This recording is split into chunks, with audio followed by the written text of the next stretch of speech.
Sir, ಇದು ಚಿಕ್ಕಮಗಳೂರಿನಲ್ಲಿ ಕೋಟಾ ನೋಟದೊಂದು ಪ್ರಕರಣ ನಡೆಯುತ್ತೆ. ಸೊ ಅದನ್ನು ಹೇಗೆ ಡೀಲ್ ಮಾಡಿದ್ರಿ? ನೋಡಿ, ನಾನು ಚಿಕ್ಕಮಗಳೂರಿನಲ್ಲಿ ಸರ್ಕಲ್ ಇನ್ಸ್ಪೆಕ್ಟರ್ ಆಗಿ 1986ರಿಂದ 1990 ತನಕ ಅಲ್ಲಿದ್ದೆ. ಅಲ್ಲಿ ಭಾಳಷ್ಟು ಪ್ರಕರಣ ಪತ್ತೆ ಮಾಡಿದ್ದು. ನಾನು ವೀರಪ್ಪನ ಕೇಸಲ್ಲಿ ಶ್ರೀನಿವಾಸ್ DF ಅಂತ ಹೇಳಿದ್ವಲ್ಲ, ಅವರು ಆವಾಗ ಅಲ್ಲಿ DF ಆಗಿದ್ದು ಚಿಕ್ಕಮಗಳೂರಲ್ಲಿ. ಅವರು ನಾವು ಈ ಸ್ಯಾಂಡ್ಲ್ವುಡ್ ಬಗ್ಗೆ ಭಾಳ ತಿರುಗಾಡ್ತಾ ಇದ್ದು. ರಾತ್ರಿ ಬೆಂಗಳೂರಿಂದೆಲ್ಲ ಬಂದು ಸ್ಯಾಂಡ್ಲ್ವುಡ್ ಕಟ್ ಮಾಡ್ಕೊಂಡು ತಗೊಂಡು ಹೋಗೋರು, ಕಳ್ತನ ಮಾಡಿಕೊಂಡು ಅಥವಾ ಹೌದು ಸ್ಯಾಂಡ್ಲ್ವುಡ್. ಒಂದು ಸುಮಾರು ಅಲ್ಲಿ ಹಿಸ್ಟ್ರಿಯಲ್ಲೇ ನಾವು ಸುಮಾರು ಒಂದು 18-20 ಕಾರು ಲಾರಿ ಎಲ್ಲ ಸೀಸ್ ಮಾಡಿದ್ವು. ಅದರಲ್ಲಿ ಸುಮಾರು ಜನರಿಗೆ ಒಂದು 8-9 ಜನರಿಗೆ CM ಮೆಡಲ್ ಎಲ್ಲ ಬಂತು. ಇದು ಸ್ಯಾಂಡ್ಲ್ವುಡ್ ಬಗ್ಗೆ ಇರ್ಬೋದು. ಅದು ಶ್ರೀನಿವಾಸ್ ಸರ್ ಜೊತೆಯಲ್ಲಿ ಅವ್ರು ಮತ್ತೆ ಇದಕ್ಕೆ ಬೆಟ್ಟಕ್ಕೆ ಬಂದರು.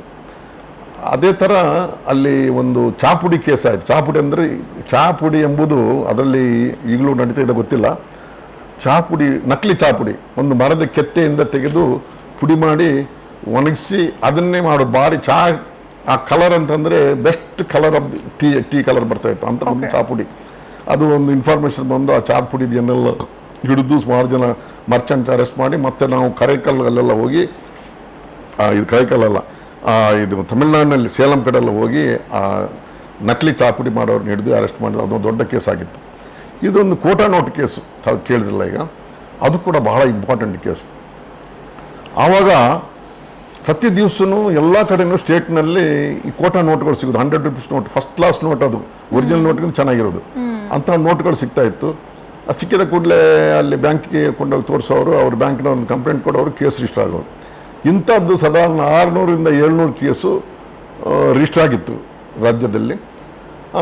ಆವಾಗ ಈ ಕೋಟಾ ನೋಟು ಎಲ್ಲಿ ಸಿಕ್ಕಿದ್ರು ಅದ್ರದ್ದು ಇನ್ವೆಸ್ಟಿಗೇಷನ್ CID ಇತ್ತಲ್ಲ, ಇದೆಲ್ಲ COD ಮಾಡಬೇಕಾಗಿಂತ ಇತ್ತು. ಆ ಕೇಸೆಲ್ಲ ಅಲ್ಲಿ ಟ್ರಾನ್ಸ್ಫರ್ ಆಗಿ ಇಲ್ಲಿ ಒಂದು 600-700 ಕೇಸಷ್ಟು ಪೆಂಡಿಂಗಿದ್ದು.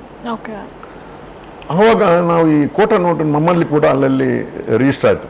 ಹೆಂಗಾರು ನಮ್ಗೆ ಪತ್ತೆ ಮಾಡಬೇಕು ಅಂತ ಹೇಳ್ಕೊಂಡು ನಾನು ಇನ್ಫಾರ್ಮೆಂಟನ್ನು ಕಲೆಕ್ಟ್ ಮಾಡಿಕೊಂಡು ಭಾಳ ಜನ ಭೇಟಿಯಾಗಿ ನಮ್ಮ ಜನರಿಗೆ ಯಾವಾಗಲೂ ಈ ಪ್ರಕರಣಗಳು ಪತ್ತೆ ಆಗಬೇಕಾದ್ರೆ ಸಾರ್ವಜನಿಕರ ಸಹಕಾರ, ಸಾರ್ವಜನಿಕರ ಕಾಂಟ್ಯಾಕ್ಟು, ಆ ರಿಲೇಷನ್ಶಿಪ್ ಚೆನ್ನಾಗಿರಬೇಕು. ಅದರಿಂದಾಗಿ ಪತ್ತೆ ಆಗುತ್ತೆ ನಮ್ಮ ಎಕ್ಸ್ಪೀರಿಯನ್ಸ್.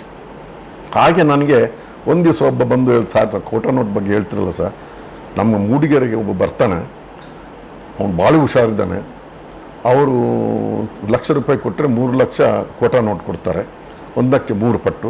ಒಬ್ಬ ಬರ್ತಾನೆ ಅಂತ ಹೇಳ್ಕೊಂಡು ನಮ್ಗೆ ಇನ್ಫಾರ್ಮೇಷನ್, ಹಾಗಾದರೆ ಹೆಂಗಾರು ಪತ್ತೆ ಮಾಡೋಣ ಅಂತ ಹೇಳ್ಕೊಂಡು ಅವನನ್ನು ನಾವು ಆ ಇನ್ಫಾರ್ಮೇಟಿವ್ ಸ್ವಲ್ಪ ಏನೇನು ಮಾಡಬೇಕು ಮಾಡಿ ಅವನು ಇಟ್ಕೊಂಡು, ಅವನು ಒಂದು ಸಲ ಅಂತಾರೆ, ಸರ್ ಇಂಥ ದಿವಸ ಶನಿವಾರ ದಿವಸ ಬೆಳಿಗ್ಗೆ ಬರ್ತಾನೆ ಬಸ್ ಸ್ಟ್ಯಾಂಡಿಗೆ.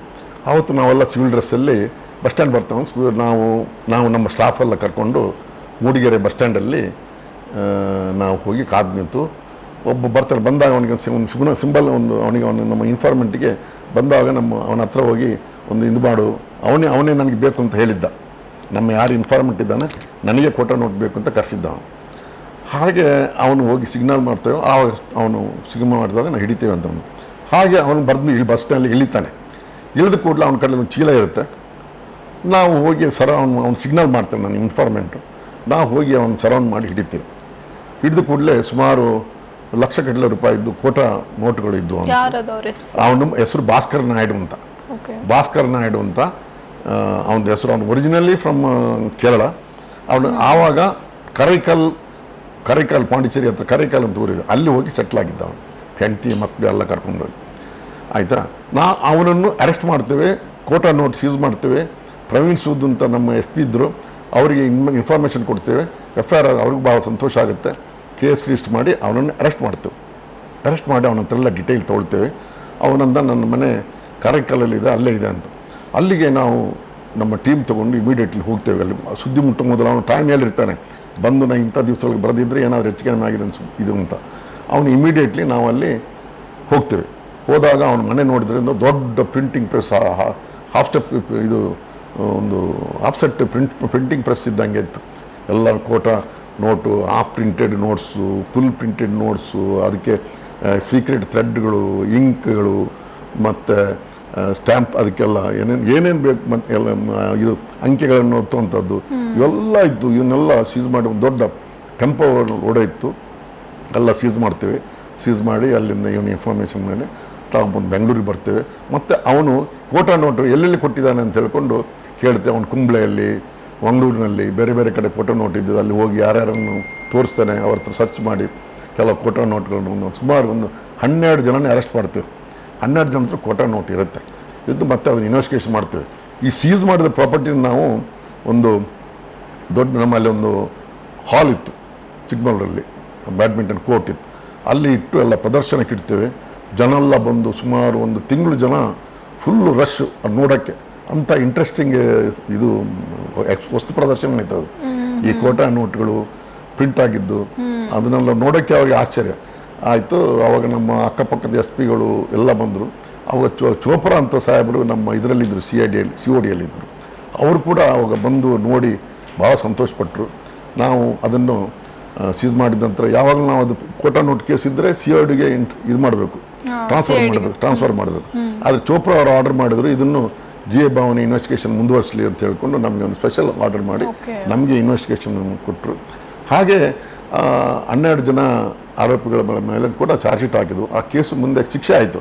ಆದರೆ ಇನ್ ಬಿಟ್ವೀನ್ ಯೂನಿಯನ್ ಮಾಡಿದ ಭಾಸ್ಕರ್ ಜೈಲಿನವ್ರ ಹತ್ರ ಏನು ಮಾಡಿದ್ರು ಗೊತ್ತಿಲ್ಲ, ಹಿಂಗೋ ಮಾಡಿ ಜೈಲಿನಿಂದ ಪರಾರಿಯಾದ. ಇನ್ನಿ ತನಕ ಸಿಕ್ಕಿಲ್ಲ, ಅಲ್ಲಿಂದ ಓಡಿ ಹೋದ. ಅವನ ಹೆಂಡತಿ ಮಕ್ಕಳು ಸಿಗಲಿಲ್ಲ, ಅವನೂ ಸಿಗಲಿಲ್ಲ. ಇಂಥ ಒಂದು ಇದಾಯಿತು, ಅನಾಹುತ ಆಯಿತು.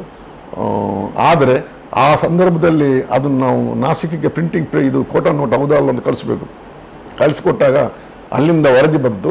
ಕರ್ನಾಟಕದಲ್ಲಿ ರಿಜಿಸ್ಟರ್ ಆದ ಎಲ್ಲ 600 ಕೇಸಸ್ CODಯಲ್ಲಿ ಇದ್ದಿದ್ದು, ಬೇರೆ ಕಡೆ ಎಲ್ಲ ಇದೆ ನೋಟ್ ಕೇಸಸ್ ಕೂಡ ಇವನ್ನೇ ಪ್ರಿಂಟ್ ಮಾಡಿದ್ದು, ಇದೇ ಪ್ರಿಂಟ್ ಒರಿಜಿನಲ್ ಪ್ರಿಂಟಿಂಗ್ ಇದು ಸೋರ್ಸ್ ಇದೆ ಅಂತ ಹೇಳ್ಕೊಂಡು ಅಲ್ಲಿಂದ ಸರ್ಟಿಫಿಕೇಟ್ ಕೊಟ್ಟರು. ಹಾಗೆ ಆ ಒಂದು ಮಹತ್ವದ ಕೇಸ್ ಆಯಿತು, ಭಾಳ ಫೇಮಸ್ ಕೇಸು. ಎಲ್ಲ ಸ್ಟೇಟಲ್ಲೆಲ್ಲ ಅಪ್ರಿಷಿಯೇಷನ್ ಆಯಿತು. ಅದರಲ್ಲಿ ನಮಗೆ ಒಂದು ಮುಖ್ಯಮಂತ್ರಿ ಪದಕ ಕೂಡ ಕರೆಸಿ ಚೋಪ್ರಾ ಸಾಹೇಬ್ ಕೊಡಿಸಿದ್ರು. ಮತ್ತು ನಮ್ಮ ಜೊತೆಯಲ್ಲಿ ಕೂಡ ಜೊತೆಯವರಿಗೆ ಕೂಡ ಮುಖ್ಯಮಂತ್ರಿ ಪದಕ ಸಿಕ್ತು ಈ ಕೇಸಲ್ಲಿ. ಭಾಳ ಒಳ್ಳೆ ಕೇಸ್ ಅದು. ಕೇಸ್ ಶಿಕ್ಷೆ ಕೂಡ ಆಯಿತು.